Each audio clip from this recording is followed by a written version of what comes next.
السلام علیکم ورحمۃ اللہ وبرکاتہ۔ بسم اللہ والحمد للہ والصلاة والسلام علی رسول اللہ، اما بعد فاعوذ باللہ من الشیطان الرجیم، بسم اللہ الرحمن الرحیم۔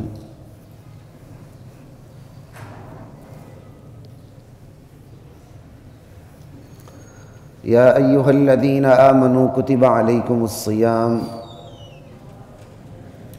کما کتب علی الذین من قبلکم لعلکم تتقون۔ اے ایمان والو، تم پر روزے لکھ دیے گئے ہیں جیسا کہ تم سے پہلی امتوں پر بھی روزے لکھ دیے گئے تھے۔ یہ آیت بتلاتی ہے کہ روزے صرف اس امت کی خصوصیت نہیں، اس امت کے لیے حکم نہیں، بلکہ گزشتہ امتوں میں بھی روزوں کا حکم رہا ہے۔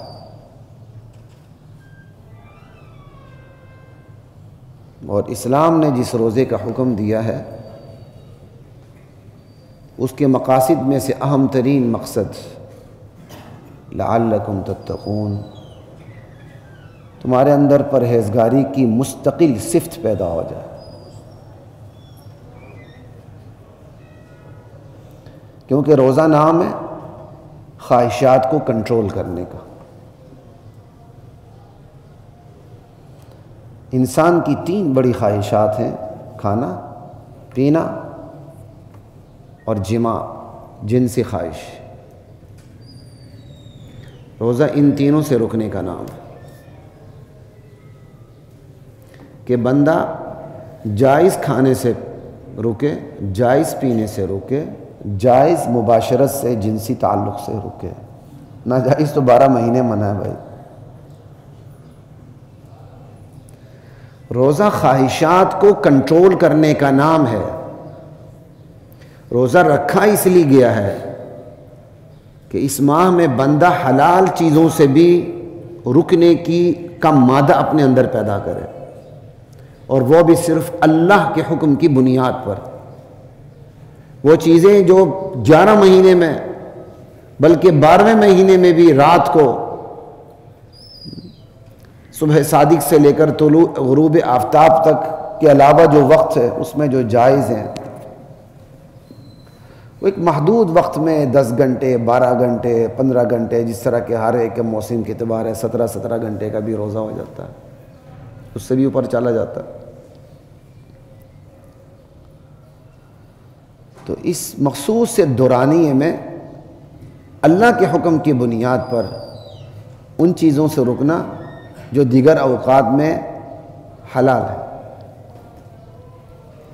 جب بندہ اللہ کے حکم پر حلال چیزوں سے رکے گا تو اللہ ہی کے حکم پر حرام چیزوں سے رکنا اسے آ جائے گا۔ یہی وجہ ہے کہ جن آیات میں روزے کا حکم ہے، جب یہ آیات روزے سے متعلق ختم ہو جاتی ہیں تو معاً بعد جو آیت آتی ہے وہ ہے وَلَا تَأْكُلُوا أَمْوَالَكُمْ بَيْنَكُمْ بِالْبَاطِلِ، لوگوں ایک دوسرے کا مال ناجائز طریقے سے نہ کھانا۔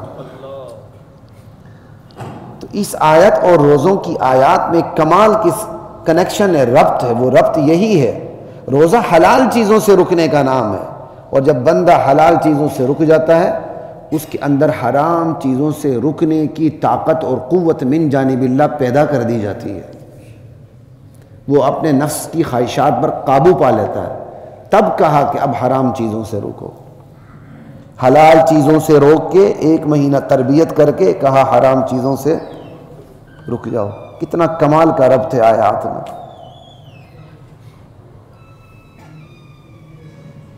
لعلکم تتقون،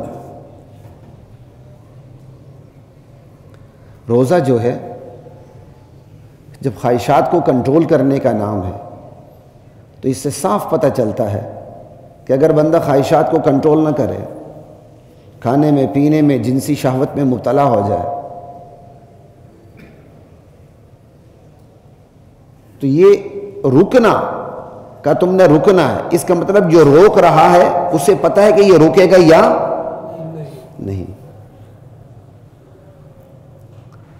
اب ہم اس ہستی کے حکم کی بنیاد پر رک جاتے ہیں. ہمارا رکنا بتاتا ہے کہ ہمیں اس حقیقت کا علم ہے روکنے والا جان رہا ہے ہماری ہر حرکت کو. اس کا مطلب روزہ اللہ کو خود پر نگران بنانے کی مشق ہے. خدا کو خود پر نگران بنانے کی مشق کا نام روزہ ہے. ہم اپنی ذات پر اللہ کو نگران تصور کرتے ہیں اور اس تصور کی مشق ہم بہترین طریقے سے رمضان میں کرتے ہیں.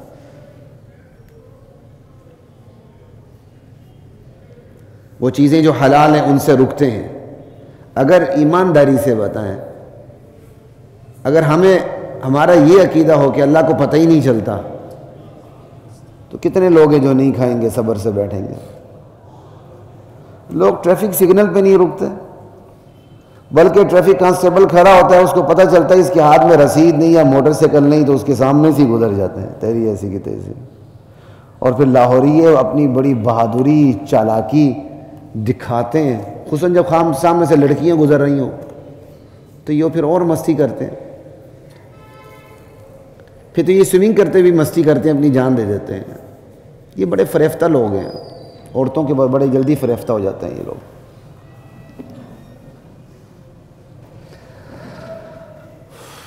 تو روزہ نہ صرف خواہشات کو کنٹرول کرنے کا نام ہے بلکہ روزہ خدا کو خود پر نگران بنانے کی مشق کا نام ہے. بندہ اگر یہ جان لے کہ انسان مجھ پر نگران ہے تو وہ ادھر ادھر نہیں ہوتا. باس بیٹھا ہوا ہے تو نیت باندھ کے ماتحت بھی بیٹھا ہوا ہے. باس ادھر ادھر ہو جائے تو پھر ماتحتوں کی بھی چھٹی ہو جاتی ہے. اللہ اکبر کبیرہ والحمد للہ کثیرہ.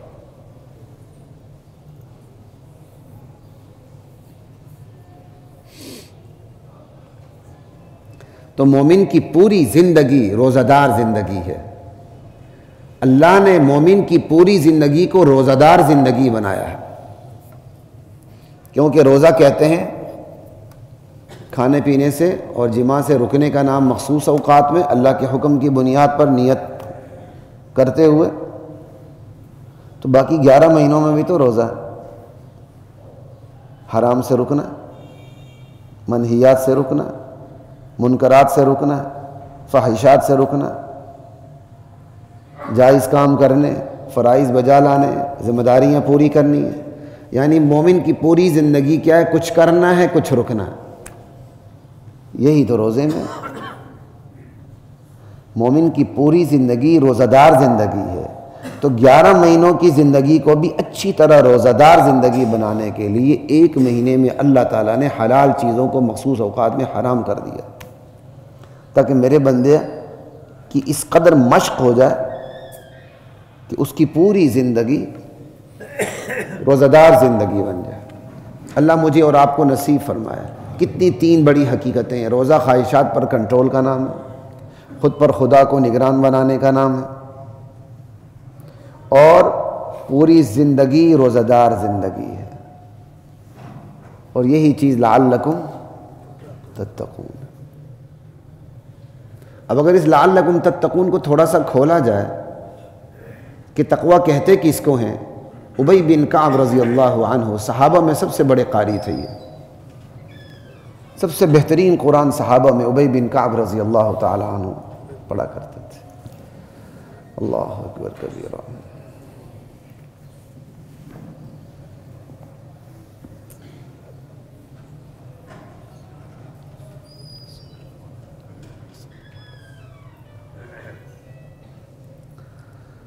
کہا ابی بن کعب تقوی کسے کہتے ہیں؟ کہا امیر المؤمنین. حضرت عمر نے سوال کیا تھا، کہا امیر المؤمنین کبھی کانٹوں بھرے راستے سے جانے کا اتفاق ہوا ہے؟ کہا کئی بار. کہا کیسے گزریں؟ کہا دامن کو، کپڑوں کو، جسم کو بچا کے نکل جاتے ہیں. کہا بس تقوی اسی کا نام ہے. دنیا کی زندگی میں رہتے ہوئے، دنیا کے پرخار راستوں میں گزرتے ہوئے اپنے آپ کو، اپنے دامن کو، اپنے جسم کو، اپنی روح کو گناہوں کے کانٹوں سے بچا کے چلنے کا نام روزہ، یہ ہے تقوی۔ اور سب سے بڑا تقوی، تقوی عن شرک، شرک سے تقوی، بندہ شرک کے قریب نہ جائے۔ ان اللہ لا یغفر ان یشرک بہ، اللہ کہتے ہیں میں نے فیصلہ کر دیا کہ میں شرک کو معاف کبھی نہیں کروں گا، ویغفر ما دون ذلک لمن یشاء، اس کے علاوہ جو گناہ ہے میری مرضی معاف کر دوں، سیدھے جنت بھیج دوں، میری مرضی صدا دے کے پاک کر کے جہنم میں اس کے سارے گناہ مٹا کے جلا کے پھر جہنم سے نکال کے جنت بھیج دوں۔ لیکن جو شرک پہ رہا اور توبہ کیے بغیر مرا، اس کی بخشش میرے ہاں نہیں ہوگی۔ تو سب سے بڑا تقوی خود کو شرک سے بچانا ہے۔ اور شرک کسے کہتے ہیں؟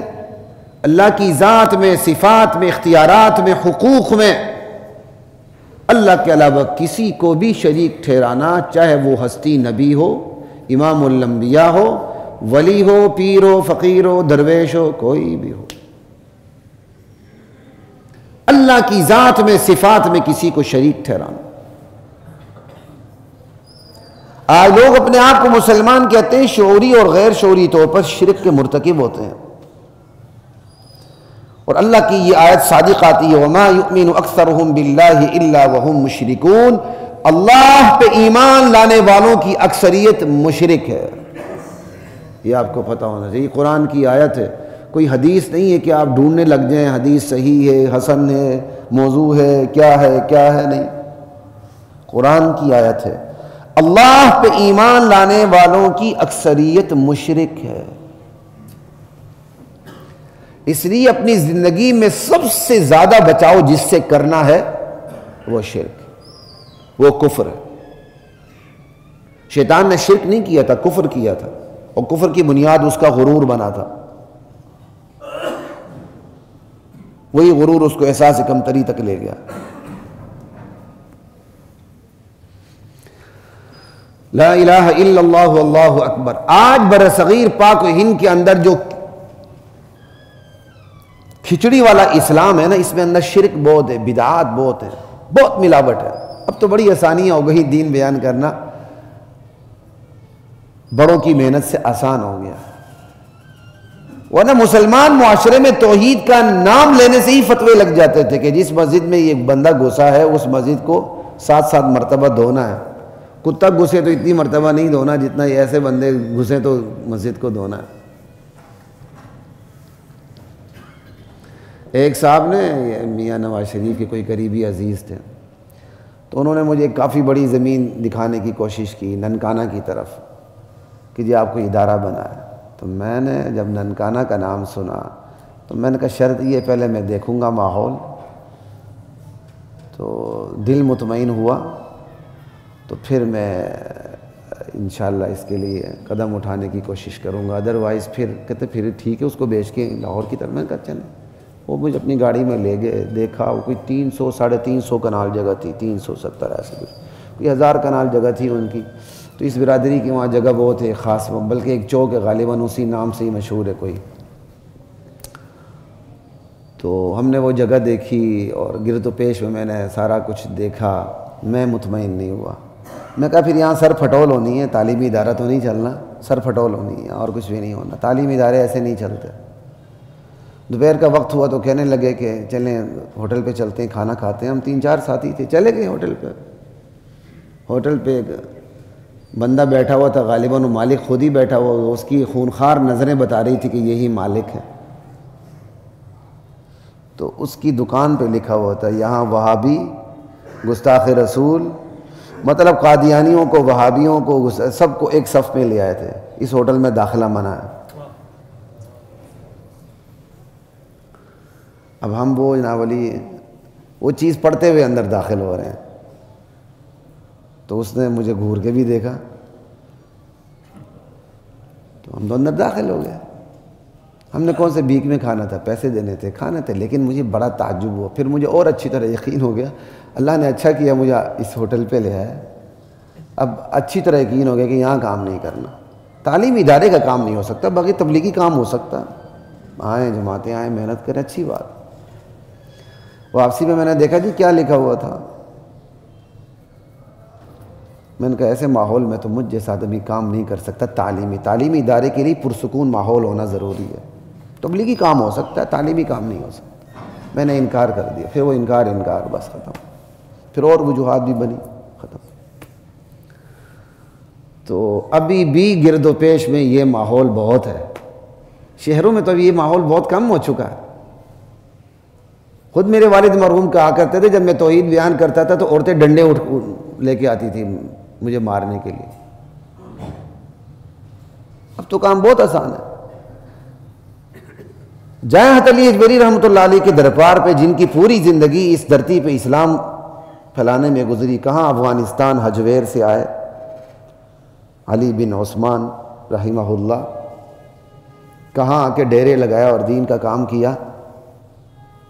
آج ان کی قبر پہ کتنا زبردست شرک ہو رہا، کوئی روکنے کی کوئی مسلک، میں یہ نہیں کہہ رہا کہ وہاں جو امام ہے وہ بریلوی مسلک کے پاس وہ مسجد ہے، میں یہ نہیں کہتا کہ وہ کوئی اس کی ترغیب دیتے ہیں، وہ کبھی ترغیب نہیں دیتے کہ سجدہ کرو، کبھی نہیں دیتے، لیکن میں اعلانی کہتا ہوں ان کی ہمت ہی نہیں کہ وہ کسی کو روک کے دکھائیں سجدے سے، وہ ان کو وہیں گرا دیا جائے گا۔ سجدہ کرنے والے کو ذرا روک کے دکھائیں وہاں۔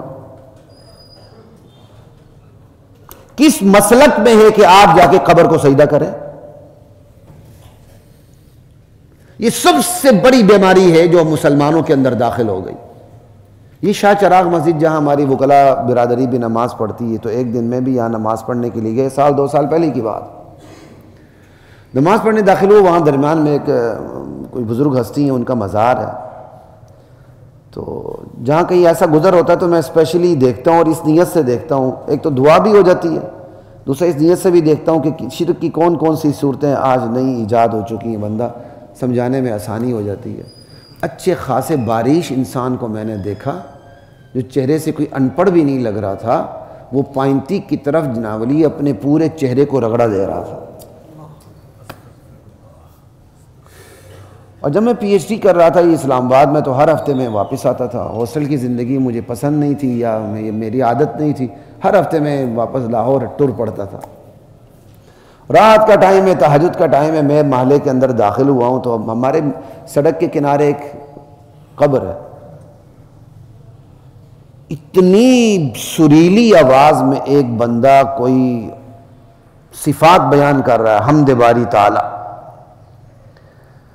میں حیران ہوں، بندہ رات کے ٹائم ذرا بندہ چکنا بھی ہوتا ہے، اور پنجابی میں اتنی سریلی آواز کمال کی۔ میں کہ یہ بندہ ہے کون، میں دیکھوں آواز کہاں سے آ رہی ہے، میں جس سڑک پہ جا رہا ہوں اسی سڑک پہ جو قبر ہے اسی پہ بندہ غالباً سجدہ کر رہا ہے، لگا وہ جی وہ حمد باری تعالی ہے جی۔ اگر آپ قبر کو نہ دیکھیں، اس بندے کو نہ سنیں، تو وہ جو صفات بیان کر رہا ہے اور جو اس کو مشکل کشا اور حاجت روا صاحب قبر کو مان رہا ہے، جو اس سے وہ مانگ رہا تھا، مانگ رہا اس سے، اس قبر اس رات اندھیرے میں، وہ بندہ کھوتی ریڑھی والا تھا، فوت ہو چکا ہے۔ کبھی اس نے ہماری زندگی میں مسجد میں آ کے نماز نہیں پڑھی تھی، کبھی، لیکن اس ٹائم تہجد کے ٹائم وہ بندہ اس قبر کے پاس پائنتی کی طرح بیٹھ کے وہ جو صفات بیان کر رہا تھا جو صرف خدا کی خاصیت تھی۔ میرا دل دہل گیا اور میں ذرا آگے گزر گیا، تو میں نے کہا نہیں بھائی یہ مانے نہ مانے کچھ تو میں اس کو سمجھا دوں۔ میں واپس مڑا، میں نے اسے تھوڑی سی تبلیغ کی، میں نے کہا یہ اچھی بات نہیں ہے جو آپ یہ کر رہے ہیں۔ وہ بڑا حیران ہو کہ اس نے میری طرف دیکھا، میں گھر گیا تو وہ شاید ڈرا یا مجھے اس نے دیکھنا چاہا، سامنے باغیچہ اس میں گھسا اور اس نے مجھے دیکھنا شروع کر دیا یہ کون ہے۔ آج بھی مجھے وہ چیز نہیں بھولتی۔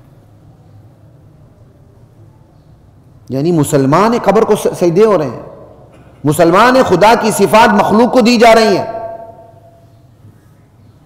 ننگ دڑنگ ناپاک لوگ بیٹھے ہوتے ہیں، جا کے ان کو چھیڑتے ہیں یا کوئی بات کرتے ہیں، وہ آگے سے ننگی ننگی گالیاں دیتے ہیں، ان ننگی گالیوں سے نمبر نکالتے ہیں، ان ننگی گالیوں سے نمبر نکالتے ہیں،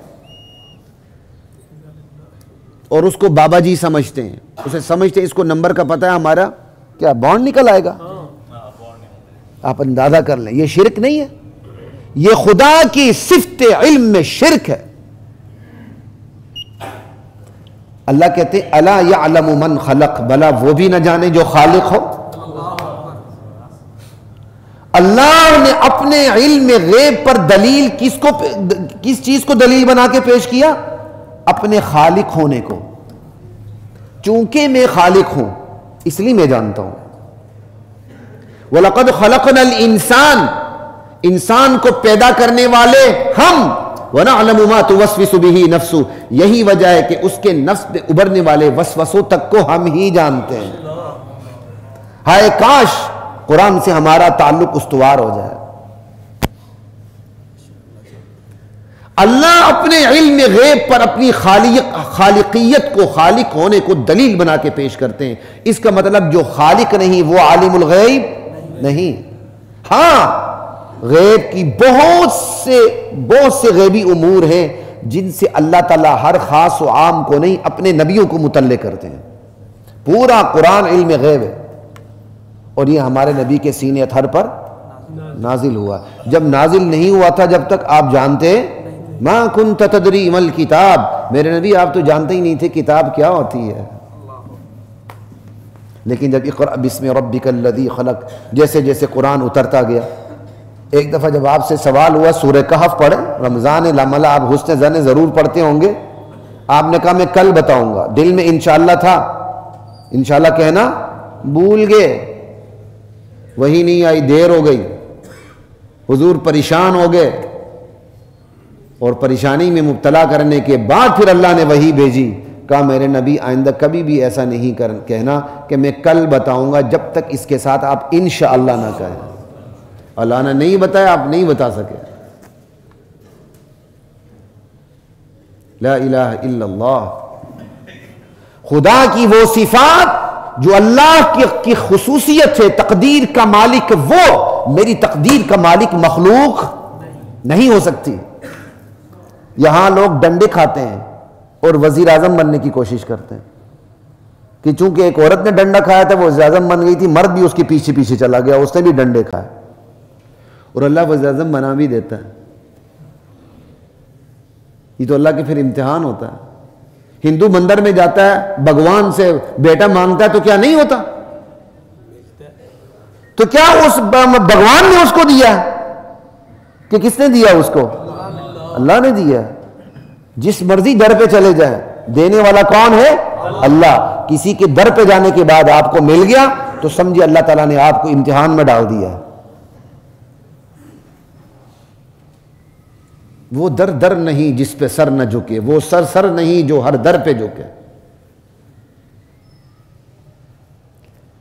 سب سے بڑا تقوی یہی ہے کہ بندہ شرک سے باز آ جائے۔ حاکمیت، ساورن پاور کون ہے؟ صرف ایک اللہ۔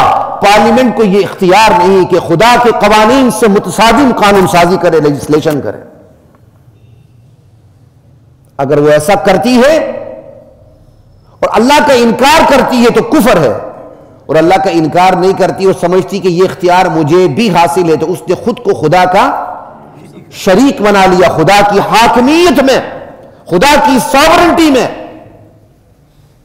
یہ شرک فی الحاکمیت ہے۔ لا الہ الا اللہ۔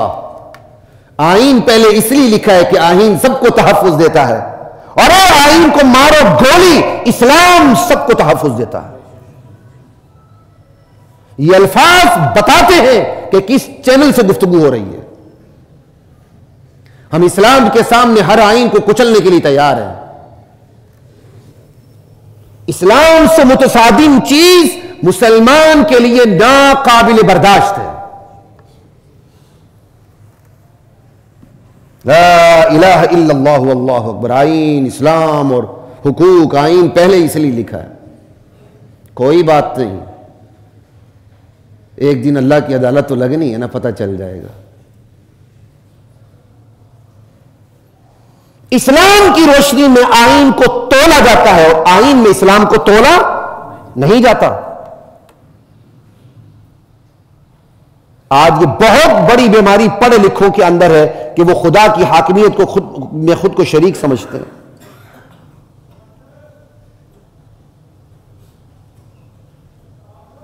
اللہ کی رحمت سے صرف انبیاء معصوم ہیں، غلطی نہیں کرتے، نہ گناہ کبیر نہ گناہ کبیرہ نہ گناہ صغیرہ. خدا سے غلطی ممکن ہی نہیں ہے. خدا کے قانون میں غلطی، کہتا جی کنگ غلطی نہیں کر سکتا، کنگ کو اختیار آ گیا پارلیمنٹ کے پاس، پارلیمنٹ غلطی نہیں کر سکتی. پارلیمنٹ نے اگر قانون بنا دی انسان کھوتا ہے تو عدالتوں کو یہ اختیار ہی حاصل نہیں کہ وہ یہ کہے کہ انسان کھوتا نہیں ہے، اس کی وہ قابل قبول تشریح کریں گی، لیکن انکار نہیں کر سکتی. کیوں؟ پارلیمنٹ غلطی نہیں کر سکتی. یہ ہے خدا کا اختیار، government of the people, by the people and for the people. اس میں اللہ ہے ہی نہیں ہے، اس میں مرکزیت انسان کو حاصل ہے. اسی کو لا کے ہم نے اس کی دم شم اور ناک نوک ادھر ادھر سے چونچ مونچ کاٹ کے اس کے ساتھ اسلامی جمہوریت لگا دی. یہ اسلامی جمہوریت ایسے ہی جیسے اسلامک کمیونزم، اسلامک سوشلزم، اور اس سے بھی بڑی بات کریں نعوذ باللہ، بہت بڑا گناہ ہے معاشرے میں رواج پڑ جائے تو اس کو اسلامی گناہ بنا لیں. اسلامک شے تو ویسے ہی عام ہو چکا ہے، شہد بھی اسلامی اور غیر اسلامی ہوتا ہے. لا الہ الا اللہ واللہ اکبر. یہ شرک مسلمانوں کے اندر گھس چکا ہے. جو جس شعبے میں ہے اس شعبے کے حوالے سے شیطان اس کو شرک میں گھساتا ہے. لا الہ الا اللہ. تقوی عن الشرک، تقوی عن الکفر، کفر سے بچنا. آپ اگر خدا کے قانون پر عمل نہیں کر سکتے نا، سر نیچے کر کے بیٹھیں، اللہ سے دعا مانگیں، یا اللہ میں بڑا کمزور ہوں لیکن تیرے حکم پر عقیدہ رکھنے سے انکار نہیں کرتا، عمل نہیں ہو رہا، مجھے عمل کی توفیق دے. اور اگر حکم کا انکار ہی کر دیا، گیا بندہ کفر میں چلا گیا. اور انبیاء کا نزول، کتابوں کا نزول ہوا اس لیے کہ حق و باطل میں تفریق ہو جائے. اگر حق و باطل میں تفریق ہی نہ ہو تو حق پر عمل کیسے ہوگا؟ اور حق کے خلاف ابدی جہنم کی سزا کیسے مل سکتی ہے؟ اللہ نعوذ باللہ ظالم تو نہیں ہے.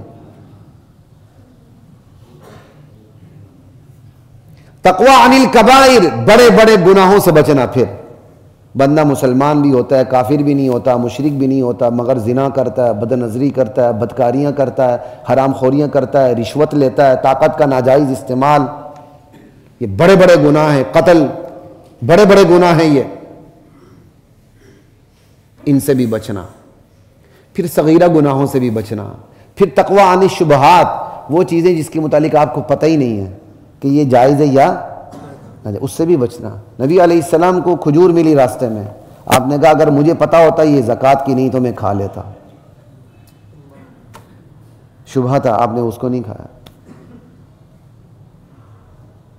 اور روزے کا مقصد یہی ہے، جس کو اللہ کے نام پہ کھانا چھوڑنا آ جائے، پینا چھوڑنا آ جائے، جنسی خواہشات کو چھوڑنا آ جائے، اس کو اللہ کے حکم پر ہر حرام کام سے چھوڑنا اس کے لیے آسان. یہ ہے لعلکم تتقون. ایام معدودات، بندوں پریشان ہونے کی ضرورت نہیں، گنتی کے چند دن ہیں بس. اور امت کی وحدت کا تقاضا تھا یہ گنتی کے چند دن پوری دنیا میں ایک ہی وقت میں ہوں، تو وہ ہے رمضان. یہ نہیں کہ موسم کے اعتبار سے پاکستانی کسی اور موسم میں رکھیں، ہندوستانی کسی اور موسم میں رکھیں. سوال کرنے والے سکالر سے سوال ہوتا ہے جی گرمیاں بہت ہیں، بچے امتحان دیتے ہیں، رمضان کے روزے کا کسی اور مہینے میں رکھ لو. اس نے اسلام کو گھر کی باندھی بنا لیا. اور ایسے سکالر پھر ہمارے لوگ بڑا پسند کرتے ہیں، کیونکہ ایسے سکالر دین کے نام پر جرم کے احساس کو بھی مٹا دیتے ہیں. بندہ جرم کرے نا تو جرم کا احساس اسے چین لینے نہیں دیتا، آج نہیں تو کل، کل نہیں تو کل، کل نہیں تو کل، ایک نہ ایک دن وہ جرم سے باز آ جاتا ہے. لیکن اگر کوئی اسلام کے نام پہ ایک سکالر آپ کے سامنے بیٹھ جائے اور آپ جو جرم کریں اس کو جرم نہ بتائے، عین آپ کی کیا کہتے ہیں دانش بتائے گی، یہ تو آپ بہت اچھا کر رہے ہیں، تو جرم کا احساس تو ختم ہو گیا نا. کیسا مردہ معاشرہ ہے جس میں ایسے اسکالر جیتے ہیں، کیسا مردہ معاشرہ. معاشرہ مردہ ہوتا ہے نا تو پھر مردہ لوگ اسلام کو مردہ کرنے کے لیے ان کے اندر ہمت پیدا ہو جاتی ہے. وہ کہتے ہیں ٹھیک ہے معاشرہ اس چیز کو لے رہا ہے، برداشت کر رہا ہے، وہ اور آگے بڑھتے ہیں، گریجولی آگے بڑھتے ہیں، گریجولی آگے بڑھتے ہیں، اور آہستہ آہستہ اپنا گند نکالتے رہتے ہیں. پھر وہی نبی علیہ السلام کی حدیث، وقت آئے گا علماء علم اٹھ جائے گا. علم یہ نہیں ہوگا کتابوں سے علم کھرچ جائے گا، علماء اٹھا دیے جائیں گے. علماء اٹھانے کی صورت میں علم اٹھا دیا جائے گا اور لوگ جاہلوں کو اپنا پیشوا بنا لیں گے. وہ پہلے ہی گمراہ ہوں گے، لوگ جا کے ان سے مسئلے پوچھیں گے، وہ جو گمراہ شخص ان کو غلط مسئلے بتا کے انہیں بھی گمراہ کر دے گا. فضلوا واضلوا. کم سے کم رمضان میں تو ان چیزوں کا اہتمام کریں، تقوی کی حقیقت کو پہچانیں. ایام معدودات فمن کان منکم مریضا او علی سفر فعدۃ من ایام اخر. اس رمضان میں بھی اللہ تعالیٰ نے کتنی فلیکسیبلٹی رکھی ہے. اگر تم بیمار ہو، اور بیماری بھی ایسی ہے جو روزہ رکھنے میں خلل انداز ہوتی ہے، یہ نہیں او مجھے شوگر ہے، مجھے بلڈ پریشر ہے. شادی میں جاتے ہوئے سب کچھ ہڑپ کرنے میں نہ شوگر نظر آتی نہ بلڈ پریشر نظر آتا. جناح گارڈن میں دوڑ لگاتے ہوئے نہ شوگر نظر آتی نہ بلڈ پریشر نظر آتا. سارے کام کرتے ہوئے نہ شوگر نہ بلڈ پریشر. رمضان آ جائے شوگر ہے، بلڈ پریشر ہے، یہ ہے وہ، اوں کرنا شروع کر دیتے ہیں. آپ خود سے فیصلہ نہیں کر سکتے میں بیمار ہوں تو روزہ نہ رکھوں. وہ بیماری جو روزہ رکھنے میں خلل انداز ہو،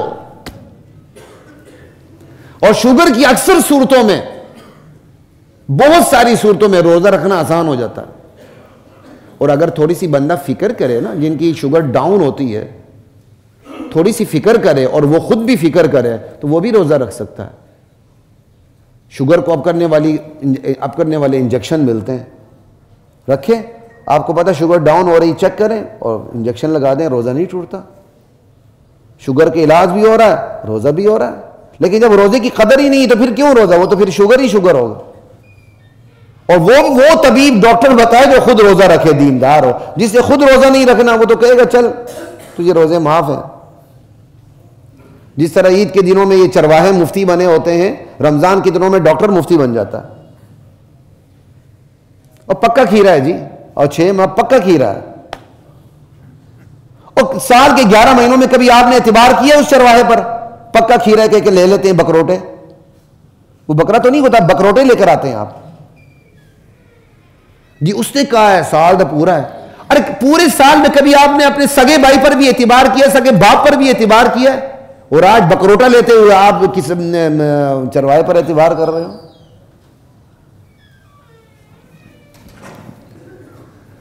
وہ مرض جو روزے میں خلل انداز ہو، او علی سفر، وہ سفر جو شرعی سفر ہو، 77 کلومیٹر، 77 بھی ہے احتیاطاً، 77 کلومیٹر کے سفر پر آپ روانہ ہو جاتے ہیں، اپنے بستی سے باہر نکل آتے ہیں.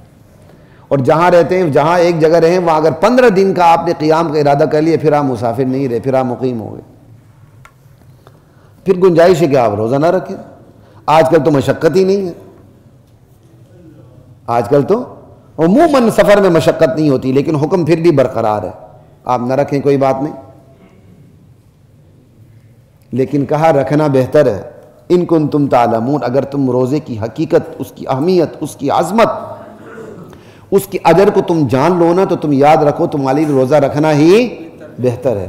مریض ہو، خلل انداز ہے، تھوڑا بہت اگر گزارا کر کے رکھ سکتی ہو یار رکھ لو، مینج کر لو. سفر پر ہو، اچھا جی میں سفر پر ہوں، بعد میں رکھنا تو بہت مشکل ہے. میں اپنی ذات کے بارے میں اعتراف کرتا ہوں، میرے لیے نفلی روزہ رکھنا بہت مشکل ہوتا ہے، بہت ہی مشکل ہوتا ہے. میں اعتراف کرتا ہوں، اور اس نیت سے بھی اب اعتراف کرنے لگا ہوں کہ اللہ مجھے نفلی روزوں کی توفیق عطا فرمائے.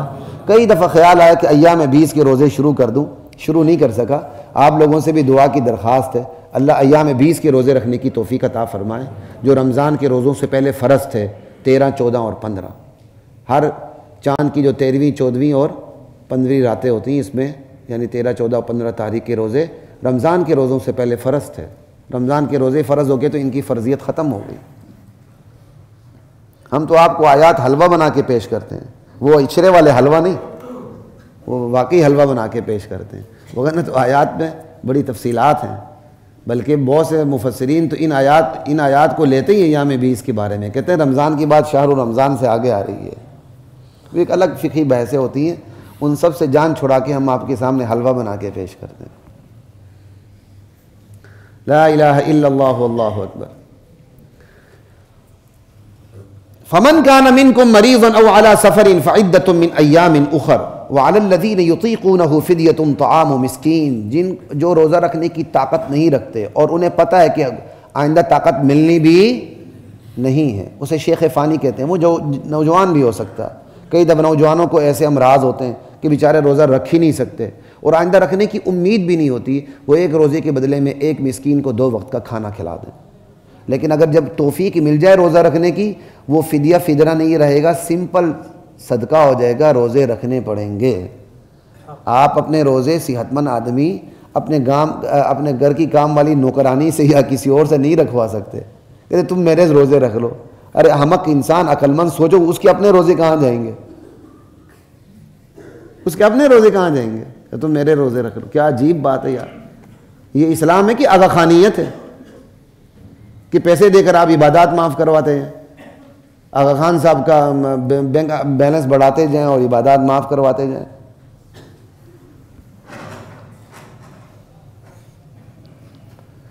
وَأَن تَصُومُوا خَيْرٌ لَكُمْ إِن كُنتُمْ تَعْلَمُونَ شَهْرُ رَمَضَانَ الَّذِي أُنزِلَ فِيهِ الْقُرْآنُ هُدًى لِّلنَّاسِ وَبَيِّنَاتٍ مِّنَ الْهُدَى وَالْفُرْقَانِ. ماہ رمضان، اس کی عظمت یہ ہے کہ اس میں اللہ نے قرآن اتارا. رمضان 12 مہینوں کا سردار ہے اور اس کی اول و آخر وجہ یہ ہے کہ اللہ نے اس ماہ مبارک میں قرآن اتارا. یعنی قرآن کا نزول اس ماہ میں شروع ہوا اور اوپر لوح محفوظ سے آسمان دنیا پہ پورا قرآن اسی ماہ مبارک میں نازل ہوا. اللہ تعالیٰ کے ہاں چند ساعتیں بڑی محبوب ہوتی ہیں جو دوسروں سے افضل ہوتی ہیں، چند مکانات ہوتے ہیں جو دوسروں سے افضل ہوتے ہیں. مسجد غیر مسجد سے افضل ہے، حج کا موسم غیر موسم سے افضل ہے، رمضان کا مہینہ دیگر مہینوں سے افضل ہے، مسجد میں لگی اینٹ ٹوائلٹ میں لگی ہوئی اینٹ سے. یہ نسبتیں بہت بڑا کردار ادا کرتی ہیں. شہر رمضان الذی انزل فیہ القرآن، رمضان کو نسبت قرآن کی ملی اور قرآن کی نسبت ملنے کا نتیجہ کیا نکلا؟ رمضان سید الشہور بنا، مہینوں کا سردار، جس میں نفل فرض کے برابر اور فرض 70 فرضوں کے برابر.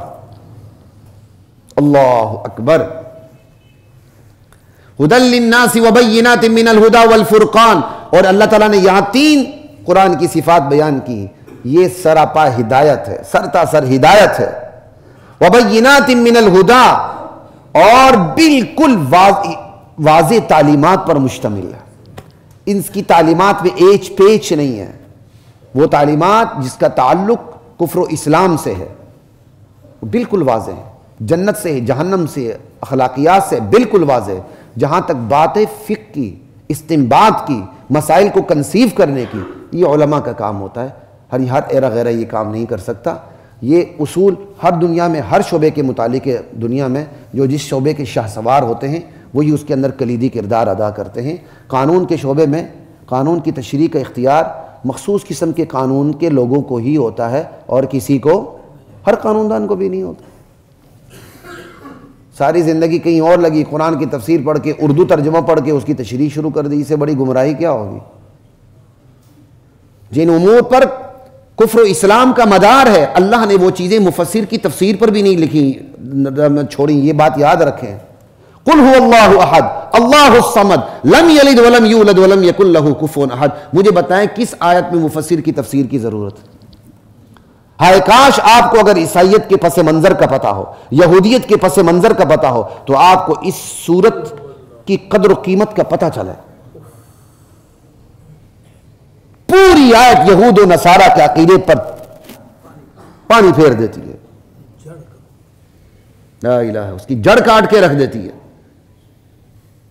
وہ عقائد جن پر اسلام کا دار و مدار ہے وہ بالکل ABC سے بھی زیادہ آسان ہے. اگر عربی آتی ہے آسانی سے سمجھ لیں گے، عربی نہیں آتی تو تھوڑی بہت بھی اگر آپ کو عربی آ جائے، ترجمہ آ جائے، آپ پڑھ لیں گے تو آپ کو بات سمجھ میں آ جائے گی. اس لیے رمضان میں قرآن سے خصوصی تعلق بنا ہے اور قرآن پڑھنا شروع کر دیں.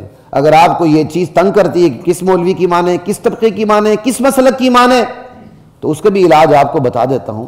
الحمدللہ اردو کے اندر قرآن کے حوالے سے اتنا کام ہو چکا ہے کہ عربی کے بعد اسلامک لٹریچر میں دنیا میں دوسرے نمبر پر اردو زبان ہے. اردو فارسی کو پیچھے چھوڑ چکی ہے, یہ آپ کو پتہ ہونا چاہیے. اردو اتنی آگے نکل چکی ہے اپنے لٹریچر میں. کسی دور میں عربی کے بعد فارسی کا دور دورہ تھا, لیکن اس وقت اسلامک لٹریچر عربی کے بعد سب سے زیادہ اردو میں ہے. تو ہمارے ہاں بھی اتنا کام ہو چکا ہے کہ وہ اردو تراجم موجود ہیں جس میں دیوبندی, بریلوی, اہل حدیث, میں 3 بڑے مسالک کی بات کر رہا ہوں بر صغیر پاک و ہند کے حوالے سے, وغیرہ دیگر دنیا میں پتہ نہیں کون کون سے مسلک ہوں گے. دیوبندی, بریلوی, اہل حدیث تینوں کے سائن موجود ہیں, بلکہ ان کے علاوہ بھی سائن موجود ہیں جن کے میں نام لینا ہی نہیں چاہتا.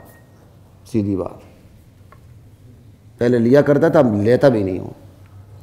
سائن موجود ہے کہ یہ قرآن کریم کا ترجمہ بالکل ٹھیک ہے. آپ وہ قرآن کریم کا ترجمہ پڑھنا شروع کر دیں, مفسر کی تفسیر پہ نہ جائیں, صرف ترجمہ پڑھتے چلے جائیں. ایک ڈائری اپنے پاس رکھ لیں. ایک حقیقت آپ کے سامنے آشکارا ہوتی ہے جس سے پہلے آپ واقف نہیں تھے, آپ اس کو نوٹ کر لیں, ہنٹ دے دیں, الحمدللہ سے شروع کریں, اور جو بات سمجھ نہیں آتی چھوڑ دیں. کیا پتہ وہ آگے زیادہ بہتر طریقے سے واضح آیت کہیں اور بھی ملے, ایسا ہوتا ہے قرآن میں. چھوڑتے چلے جائیں, جو سمجھ آتی ہے پڑھتے جائیں, جو چیز آپ کو کلک کرتی ہے اس کو نوٹ کرتے چلے جائیں, ون ناس تک چلے جائیں. آپ کے پاس ایک اچھا ذخیرہ جمع ہو جائے گا. خدا لا یزال کی قسم آپ کو اسلام کی سمجھ آ جائے گی. پھر وہ دیکھیں کہ وہ حقائق جو قرآن کریم بیان کرتا ہے وہ معاشرے میں کون لوگ بیان کرتے ہیں. بس باقی تفصیلات کے لیے ان کے پاس چلے جائیں. یہ کتنا میں نے آسان گر بتایا ہے. میں نے یہ نہیں بتایا فلاں گستاخ ہے اس کے پاس نہ جاؤ, فلاں شرک کرتا ہے اس کے پاس نہ جاؤ, فلاں یہ کرتا ہے اس کے پاس نہ جاؤ. میں نے اصولی بات کی آپ کے سامنے بس. پھر بھی کوئی اپنا قرآن سے تعلق نہ بنائے تو پھر تو اللہ حافظ, ہم کیا کہہ سکتے ہیں. ایک تو یہ طریقہ قرآن کا, اور دوسرا آپ کو بتا رہا ہوں قرآن پڑھتے ہوئے کسی بھی چیز کے جب مطالعہ کریں نا تو اس کے مطالعے کے 2 طریقے ہوتے ہیں. ایک یہ ہے کہ آپ جزیاتی مطالعہ کریں. کوئی چیز آپ کو, مثال کے طور پر یورپ کا فلسفہ پڑھتے ہیں تو آپ نے یورپ کا فلسفہ جن پلرز پہ, جن ستونوں پہ کھڑا آپ اس کو پڑھتے ہی نہیں ہیں. آپ نے یورپ کی فلسفی پڑھنی شروع کر دی. بس آپ کو جو چیز اچھی لگی آپ نے دوستوں میں بیان بھی کرنا شروع کر دیا. تو اس کا مطلب یورپ کے فلسفے کی بنیادوں کا آپ کو پتہ نہیں, اس کے مرکزی پہلو کا پتہ نہیں ہے, ادھر ادھر کی شاخوں کا پتہ ہے. آپ کو اس فلسفے کی شاخ اچھی لگی تو آپ نے شاخ ہاتھ میں لے لی, آپ کو اس کا پھول اچھا لگا تو آپ نے پھول لے لیا, آپ کو اس کا پھل اچھا لگا تو پھل ہاتھ میں لے لیا, آپ کو اس کا تنا اچھا لگا, ڈالا اچھا لگا, وہ ہاتھ میں لے لیا. لیکن پورا یورپ کے فلسفے کا درخت وہ آپ کے سامنے نہیں ہے. اس کے لیے آپ کو کیا کرنا پڑے گا؟ یورپ کا فلسفہ جن بنیادوں پہ کھڑا ہے اس پہ جانا پڑے گا. اگر ان بنیادوں کو آپ سمجھ لیں گے تو یورپ کے فلسفے کے لیے صرف 4 صفحے کا مطالعہ بھی کافی ہو جائے گا. پورا یورپ کا فلسفہ انسانیت کی مرکزیت پہ کھڑا ہے. اس کے علاوہ میں بات ابھی نہیں کروں گا, پہلے کئی چیزیں میں بیان کر چکا ہوں اس کے حوالے سے. پورا یورپ کا فلسفہ government of the people, by the people and for the people پہ کھڑا ہے کہ اس میں مرکزیت انسان کو حاصل ہے. انہوں نے اللہ تعالیٰ کو نکال دیا ہے. انا للہ و انا الیہ راجعون. اور بہت سی چیزیں ہیں. اب اس پہ نہیں, اسی فلسفے کا ایک پرتو آپ کے معاشرے کے اندر میرا جسم میری مرضی کے نام سے داخل آ چکا ہے. ٹھیک ہے. ایک شو میں ایک خاتون مجھے کہنے لگی میری مرضی کے بغیر مجھے ہاتھ لگا کے دکھاؤ. اس جملے کا مطلب کیا ہے؟ میری مرضی ہو تو پھر دل پشوری آپ بھی کر سکتے ہو. انا للہ و انا الیہ راجعون. یعنی ہر جملے کے اندر ان کا زہر شامل ہے. تو قرآن کا مطالعہ ایک یہ کہ آپ واقعاتی مطالعہ کرتے ہیں, آپ کو شوق ہے تاریخ پڑھنے کا, تو آپ نے قوم عاد کی, قوم سمود کی, قوم لوط کی, قوم نوح کی, قوم شعیب کی بس تاریخ ہی پڑھ لی. آپ نے قرآن کا واقعاتی مطالعہ کیا بس, اور کچھ بھی نہیں. آپ نے صرف معلومات جمع کی ہیں اور کچھ بھی نہیں کیا. یا آپ قرآن کا مطالعہ کرتے ہیں, آپ کو دعوت کا پہلو اچھا لگتا ہے تو آپ اس دعوت کے پہلو کو لے لیتے ہیں. آپ کو جہاد کا پہلو اچھا لگتا ہے, آپ اس کے جہاد کے پہلو کو لے لیتے ہیں, لیکن مرکزی پہلو نظر انداز ہے. بات یہ ہے قرآن کے مرکزی پہلو کو لے کر جب آپ چلیں گے تو تمام پہلو زندہ ہوتے چلے جائیں گے. قرآن کا مرکزی پہلو ایاک نعبد و ایاک نستعین. میں پی ٹی آئی کا نہیں ہوں. قرآن کا مرکزی پہلو ایاک نعبد و ایاک نستعین ہے. قرآن کا مرکزی پہلو لا الہ الا اللہ.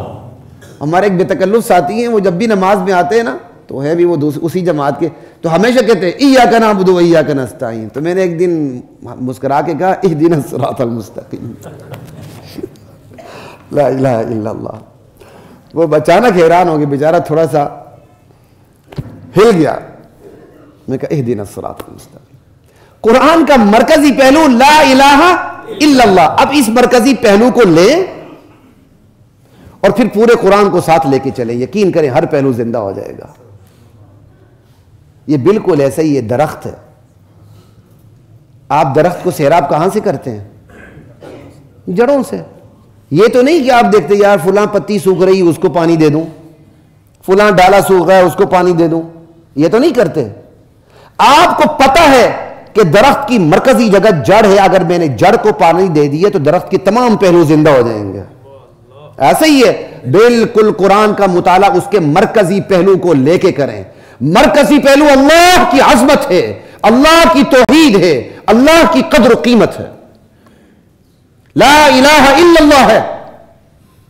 اور یہ پورے قرآن کریم کے اندر آپ کو یہ میں نہیں کہہ رہا جا بجا انبیاء کی دعوت میں ملے گا کہ انبیاء کی دعوت کا کل خلاصہ کیا تھا. اس مرکزی پہلو کو لے کے چلیں گے نا تو پھر اسلام کے تمام پہلو, چاہے وہ دعوت کا پہلو ہے, چاہے وہ جہاد کا پہلو ہے, چاہے وہ اخلاقیات کا پہلو ہے, چاہے وہ معاشیات کا پہلو ہے, چاہے وہ سیاسیات کا پہلو ہے, جو بھی پہلو ہے سارے زندہ ہوتے چلے جائیں گے.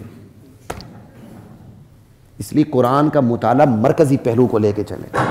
یہی وجہ ہے آیات روزے کی ہیں, آیات روزے کی ہیں. اللہ تعالیٰ آگے کیا فرما رہے ہیں؟ وَإِذَا سَأَلَكَ عِبَادِي عَنِّي فَإِنِّي قریب. میرے نبی میرے بندے میرے بارے میں پوچھے تو کہہ دینا فَإِنِّي. جن کو قرآن کے مرکزی پہلو کا پتہ نہیں ہے ان کو قرآن کی یہ آیات یہاں نعوذ باللہ مس فٹ نظر آتی ہیں, لیکن یہ مس فٹ نہیں ہے. اللہ تعالیٰ نے روزے کا حکم دیتے ہوئے بھی بتا دیا کہ مرکزی پہلو پھر بھی کیا ہے؟ میں ہوں. اللہ وَإِذَا سَأَلَكَ عِبَادِي عَنِّي فَإِنِّي قَرِيب. یہ مرکزی پہلو اس لیے ذکر کیا گیا میرے بندو روزہ تو رکھنا ہے, لیکن یاد رکھو اس روزے کو تم نے مرکزی پہلو سے جوڑ کے لے کے آگے جانا ہے.